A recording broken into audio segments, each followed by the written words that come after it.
This is IGN. The new Super Mario Galaxy movie Toyset has leaked a classic NES character. Welcome to your IGN Daily Update.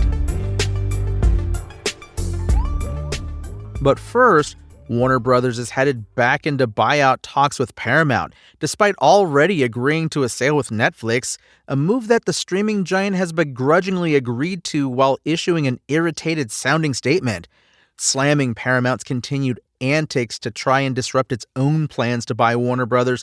The streamer has still said Warner Bros. Can take 7 days to examine a rival bid as the drama around the sale drags on. Netflix and Paramount have been scrapping over who gets to gobble up Warner Bros. For months, with the prize of owning the rights to Game of Thrones, Harry Potter, James Gunn's DC universe, and a vast vault of other TV and movie properties at stake. Warner Bros. Executives had previously agreed a sale to Netflix, albeit one that's still subject to regulatory approval, though Paramount has continued to pursue its own deal regardless, courting shareholders with extra cash and agreeing to cover the $2.8 billion breakup fee that Warner Bros. Will now have to pay Netflix if it did ultimately walk away. Now, Paramount has contacted Warner Bros. Again, this time to say it would raise its $30 per share offer in a bid to beat out Netflix once and for all. Netflix boss Ted Sarandos previously struck a confident tone when asked about the deal's chance of success. "We're highly confident in the regulatory process," he said during a recent investor call. "This deal is pro-consumer, pro-innovation, pro-worker. It's pro-creator. It's pro-growth." As part of the same call, Sarandos said Netflix would continue to release Warner Bros. Movies in theaters for now, though expected theatrical release windows to shorten over time to become, quote, more user-friendly. More recently, Sarandos committed to a 45-day window for theatrical movie releases once the deal goes through. And it's been 40 years since DC Comics released the landmark miniseries The Dark Knight Returns and fundamentally transformed the Batman franchise forever. DC is officially kicking off the Dark Knight Returns anniversary celebration at Comics Pro on Friday, February 20th. Original creators Frank Miller and Klaus Janson will headline a panel exploring the legacy and influence of The Dark Knight Returns over the decades. Should DC choose to announce another Dark Knight Returns sequel, we wouldn't be surprised if this is where the news drops. The last sequel was 2019's The Dark Knight Returns: The Golden Child. Fans will be able to tune into the panel via a live stream that begins at 4:30 p.m. Pacific Time. At this point, it seems like The Dark Knight Returns has been reprinted in every format imaginable, but DC is still finding new ways of repackaging this old classic.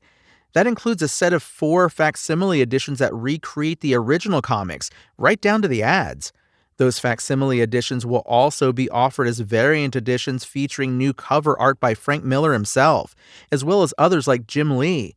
For those who prefer collected editions to single issues, DC will also have 2 new Dark Knight Returns graphic novel editions in 2026, covering opposite ends of the collector spectrum. On the budget-friendly side of things, The Dark Knight Returns will be joining the DC Compact Comics library in April 2026. You can pre-order that version on Amazon. Find out all the latest updates on The Dark Knight Returns' 40th anniversary at IGN.com.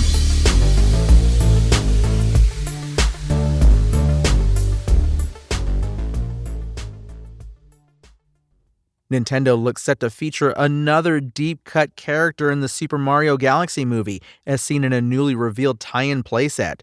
The Super Mario Galaxy movie Jack's Gateway Galaxy playset features figurines of Peach, Toad, and a miniature 2D version of Nintendo's infamous NES robot accessory Rob, or Robotic Operating Buddy. Originally released as a physical add-on in 1985, the character has since popped up in a slew of other Nintendo games.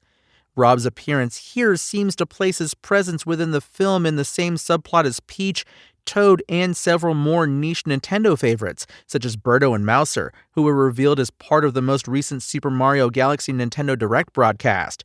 If you're wondering who or what Rob is, then here's a quick explainer. Designed as an accessory for the Famicom and NES, this robot helped win over US audiences to Nintendo's first home console, even if his actual abilities were rather limited. In the years since, Rob has cameoed in numerous Nintendo games, most notably as a playable character in Mario Kart DS, and as a part of the Super Smash Bros. Fighter roster since the days of Wii installment Brawl. While there was no sign of Rob in the actual Super Mario Galaxy games, so we have little clue as to what he'll do in the movie, increasingly, it feels like Nintendo's Super Mario Galaxy movie is less of an actual Mario Galaxy movie than perhaps it first appeared. Outside of introducing Rosalina, recent trailers have leaned on characters and worlds from earlier Mario platformers, as well as the more recent Super Mario Odyssey. Oh, and we've seen Yoshi eating someone and pooping them out as an egg.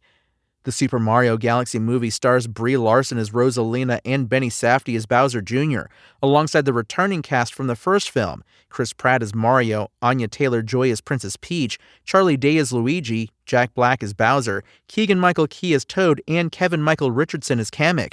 Will Rob have a major role in the movie or simply be a 2-second cameo?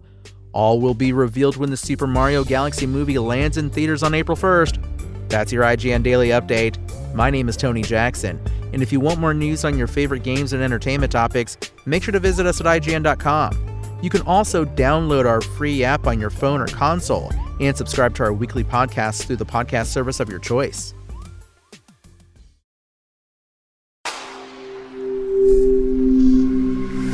Spoken Layer.